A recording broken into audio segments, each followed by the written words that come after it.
vocês. Aleluia! Glória a Deus. Aleluia! Deus é maravilhoso, Senhor. Aleluia. Aleluia! Isaías, capítulo de número 6. Ô, Fê, eu esqueci minha garrafinha ali em cima. Traz um copo para mim, pode ser? Com água. Vamos lá, queridos? Por gentileza, tá bom? Isaías 6, versículo 1 diz assim: No ano em que morreu o rei Uzias, eu vi o Senhor assentado sobre um alto e sublime trono, e o seu cetro encheu o templo. Os serafins estavam acima dele, e cada um tinha 6 asas. Com 2 cobriu o rosto, com 2 cobriu os pés, e com 2 voavam. E clamavam uns aos outros, dizendo: Santo, Santo, Santo é o Senhor dos exércitos. Vamos repetir isso? Santo, Santo, Santo é o Senhor dos exércitos. E toda a terra está cheia da sua glória. Os umbrais das portas se moveram com a voz dos que clamavam, e a casa se encheu de fumaça. Então disse eu: ai de mim, que vou perecendo, porque eu sou um homem de lábios impuros, e habito no meio de um povo de impuros lábios, e os meus olhos viram o Rei, o Senhor dos exércitos. Mas um dos serafins voou para mim, trazendo na mão uma brasa viva, que tirara do altar com uma tenaz, e com ela tocou a minha boca e disse: eis que isso tocou os seus lábios, e a tua iniquidade foi tirada, e purificado o teu pecado. Depois disso eu ouvi a voz do Senhor que dizia: a quem enviarei? Quem há de ir por nós? Então disse eu: eis-me aqui, envia-me a mim. Eis-me aqui, envia-me a mim. Oremos. Senhor, fala conosco nesta noite. Esta é a hora da tua palavra ser ministrada. Toma os nossos corações em tuas mãos, Senhor, e nos revela, meu Pai, o teu querer e a tua vontade nas nossas vidas. Nos abençoe em nome de Jesus. Amém. Aplauda e exalte e glorifique ao Senhor nessa noite.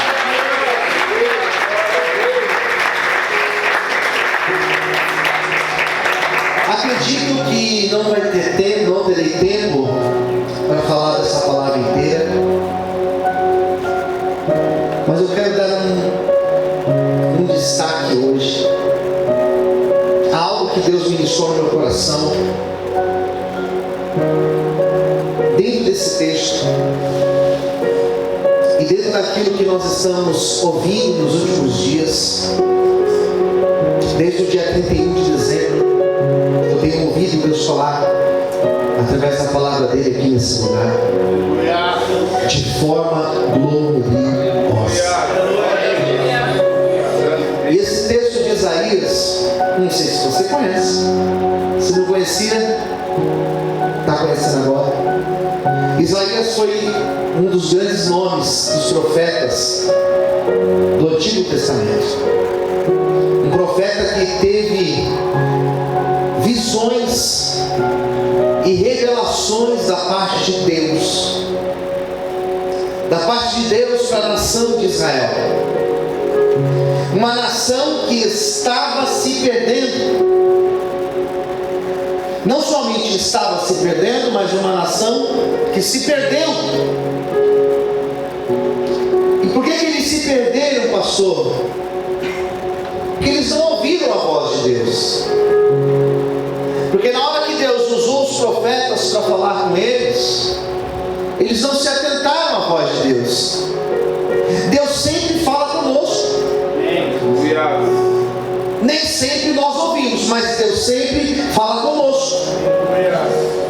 Todo dia que você vem para a igreja, Deus fala com você. Todos os dias. Todos os dias. Pode ser o pastor pregando, pode ser um obreiro pregando, pode ser alguém que vai dar uma oportunidade, alguém que vai abrir o culto. Em algum momento Deus vai falar com você. Agora a gente vai ouvir ou não. E Deus usou Isaías para falar com aquele povo endureceu o coração. E quantas pessoas que também têm endurecido o do coração. Deus direciona, Deus fala, Deus posiciona.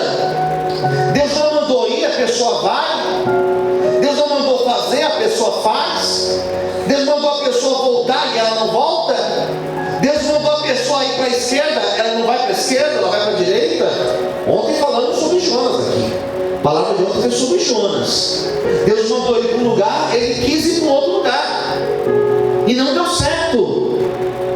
Sair da direção de Deus não dá certo. Nunca deu. Nunca deu e nunca vai dar certo. E se a pessoa achar que está dando certo, é por um tempo, porque daqui a pouco o castelo vai desmoronar. Não tem jeito. Quem está entendendo, diga amém. Bom, Isaías foi um profeta desses, que falou, que alertou, que gritou para os quatro cantos, falou para os reis, falou para a população, falou para os líderes religiosos, mas aquele povo era um povo obstinado, era um povo duro, coração de pedra. E com pessoas de coração de pedra, só Deus pode quebrar o coração de pedra. Pessoas de coração duro, pessoas com teimosia, pessoas rebeldes, é elas e Deus. Deus vai ter que trabalhar com elas. Quem está entendendo, diga amém. Foi assim com Israel. Isaías foi um profeta chamado por Deus no meio de um contexto de rebeldia. Isaías foi levantado por Deus numa época que o povo estava se perdendo. E Deus usa Isaías para alertar aquele povo. Só que o chamado de Isaías aconteceu num momento difícil, num momento de crise, num momento de caos. O texto de Isaías 6 vai dizer assim, ele começa dizendo: no ano em que morreu o rei Uzias. E esse rei Uzias, existem estudos que dizem que Isaías, ele era primo de Uzias. No ano em que morreu o rei Uzias. Coloca para mim, Tiago, por favor, no versículo 1. Deixa no versículo 1, que eu acho que eu só vou poder ficar no 1 hoje. Ele disse assim: no ano em que morreu o rei Uzias, eu vi também ao Senhor assentado sobre um alto e sublime, mais alto, um alto e sublime trono. O trono de Israel estava vazio. Israel tinha perdido o seu rei. O trono de Israel estava vazio, mas Deus permanecia no trono da glória. Sabe o que significa isso? Ainda que aqui na terra esteja um caos, ainda que aqui na terra esteja tudo bagunçado, o nosso Deus permanece no trono. Aleluia! O trono de Israel estava vazio, mas lá na glória Deus estava no trono e no controle sobre todas as coisas. Hoje talvez você perdeu o controle da situação da tua vida, só que Deus não, Ele está no trono e Ele permanece no controle de todas as coisas. Aleluia! Louvado seja o nome de Deus. Você pode aplaudir a Ele por isso. Deus permanece no trono. E Deus se revelou para Isaías. Não somos nós que conhecemos a Deus, é Deus que se apresenta para nós. Aleluia, glória a Deus. Diga para quem estiver perto de você, diga: Deus vai se apresentar para você. Fala assim: se prepare, porque neste ano Deus vai se apresentar para você. Como que Deus se apresenta?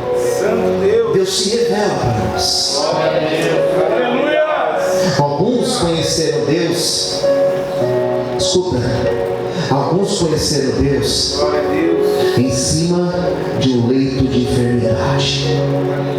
E elas ficaram enfermas, e elas caíram enfermas, e elas tiveram uma doença, elas sofreram um acidente, e naquele leito, sozinhas, Deus se revelou para elas. Posso ouvir glória a Deus?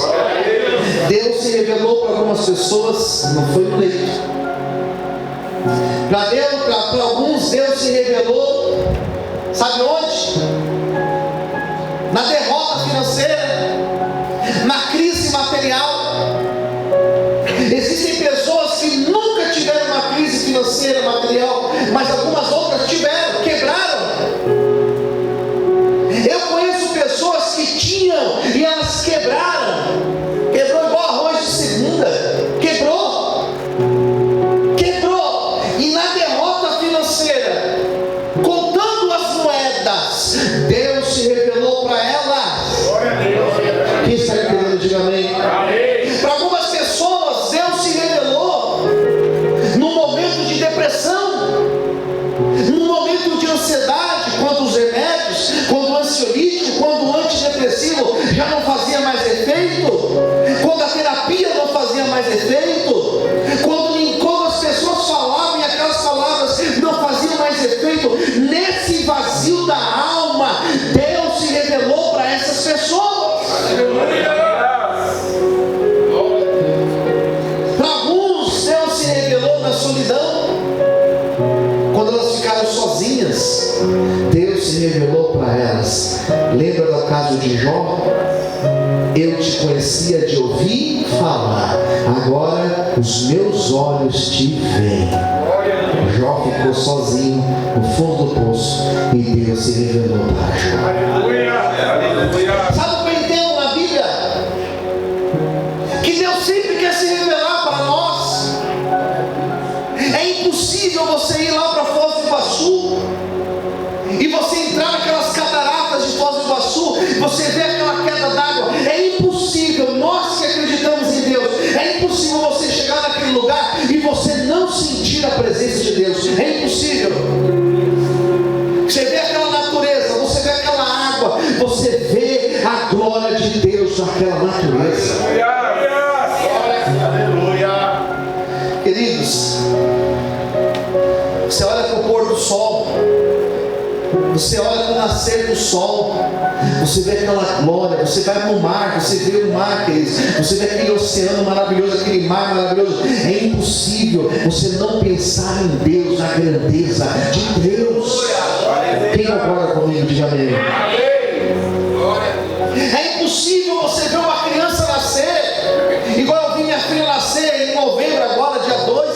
É impossível você ver uma criança nascer perfeita e você ver aquela mãozinha, você ver aquele pé, você sentir aquele coração batendo. É impossível você não ver aquilo e não pensar em Deus e na grandeza de Deus. É impossível, porque Deus se revela na natureza, Deus se revela nos detalhes da nossa vida. É impossível você não lembrar de Deus quando alguém conta um testemunho que perdeu o ônibus, e porque ela perdeu o ônibus, Deus deu um livramento de morte para ela. É impossível você não falar, foi Deus que deu esse livramento. Posso ouvir um amém, queridos? Para cada um, Deus se revela de uma forma. Para Isaías, Deus se revelou para ele. Glória a Deus, aleluia, Pai. Como aquele que estava no trono. Obrigado, Pai. E Deus te trouxe aqui nessa noite. Deus levantou a minha vida para pregar para você hoje. E para te falar uma coisa.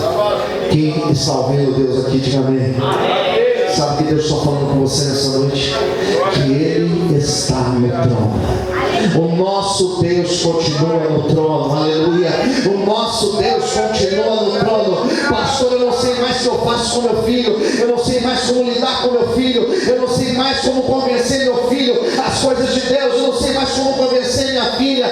Você perdeu o controle do teu filho, da tua filha, mas Deus continua no trono. Ah, pastor, eu perdi o controle do meu casamento, eu perdi o controle do meu matrimônio, eu perdi o controle da minha aliança, só que Deus continua no trono, aleluia.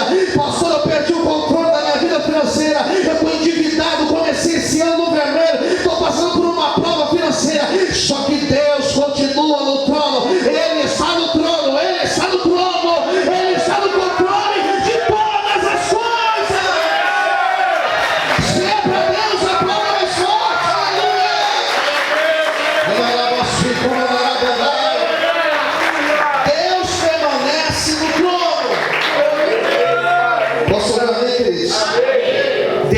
permanece no trono. Uma das revelações de Deus mais maravilhosas na Bíblia, na minha opinião, é nós entendermos que Deus é providência. Repita comigo: Deus é providência. Ele é a nossa providência. Ontem aconteceu uma coisa muito interessante. Porque ontem eu fui me preparar para vir para a igreja. Já era final do dia, final da tarde. E a minha esposa ficou me olhando assim. E sabe quando você não está falando nada, mas você está com a sua cabeça pensando mil coisas? E você percebe que a pessoa está inquieta, não é verdade? Você percebe que a pessoa está pensativa. Ainda mais eu que sou falante, eu que falo bastante, brinco, estou sempre alegre. Teve um momento da hora do dia que eu estava ali quieto, pensativo.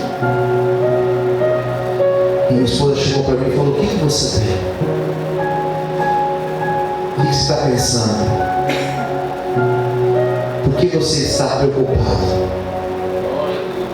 E eu respondi para ela: eu estou preocupado com aquilo que eu não deveria estar preocupado. Posso ver um amém, queridos?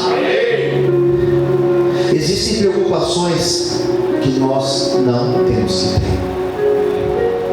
Qual delas, pastor? São várias. Uma delas, amanhã. Se você está preocupado com amanhã, você está errando, porque o amanhã não existe. Você tem que se preocupar com o dia de hoje.